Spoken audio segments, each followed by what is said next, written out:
Today we're going to talk about increasing the likelihood that other people in your life respect your boundaries. Hey everybody, it's Pastor Chris. Hope you're doing fantastic because you are fantastic, and it's a fantastic day as we wrap up our series based on the best-selling book called Boundaries, so you can learn when to say yes, how to say no, and start taking control of your life. Now, last week in our boundaries discussion, we talked about the laws that are at work. Just like the law of gravity, there are laws that you will experience as you set and try to enforce the boundaries in your life. And one of those laws was the law of exposure, that in order for there to even be a boundary, you have to articulate it and clarify it and express it to other people. In particular, those who continue to trespass against that boundary. You gotta tell them where the boundary is. Now, I gotta say, there is an art form to establishing boundaries, because technically if you yell and scream and shout at somebody, you're establishing a boundary, but you're really damaging the relationship.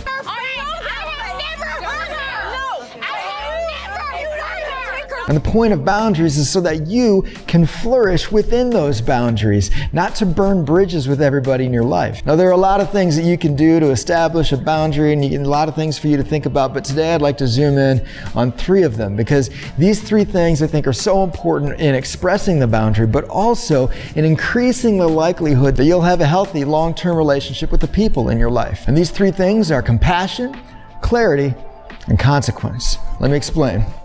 First, you've got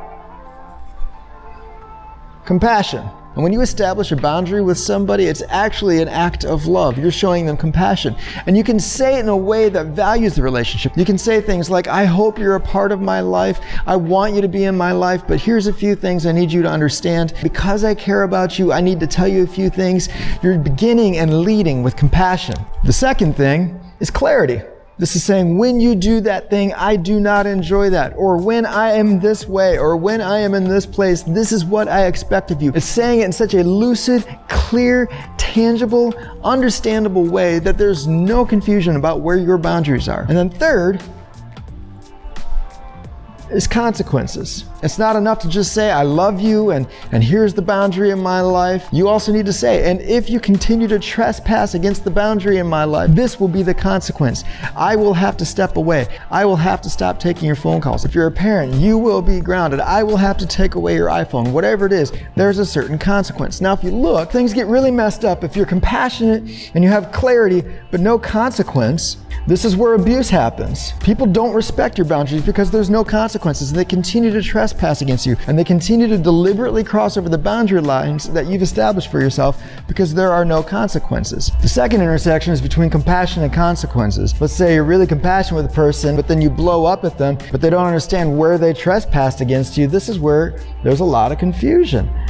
Where is your boundaries? I don't understand. You were loving me one moment, and the next moment you're absolutely screaming at me at the top of your lungs. I don't understand what happened. There's confusion because you haven't clarified where the boundary is. And then the third intersection here is between clarity and consequences. Let's say you have a lot of clarity and you have a lot of consequences, but no compassion. This is where people get angry. You just come across as like this dictator or this tyrant. Clean your room. Why don't you ever clean your room? And you take away and you ground your kid for a week. Where's the compassion? And now your kid is feeling angry, now your kid is feeling resentful. But the true beauty is when all 3 of these things, compassion, clarity, and consequences, come together. And when that happens, you have a healthy relationship.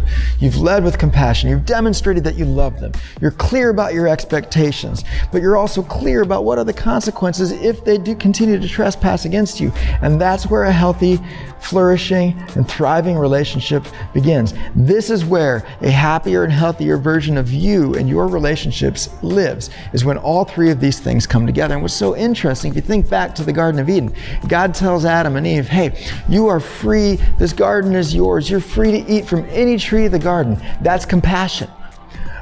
But do not eat from the tree of the knowledge of good and evil. That's clarity.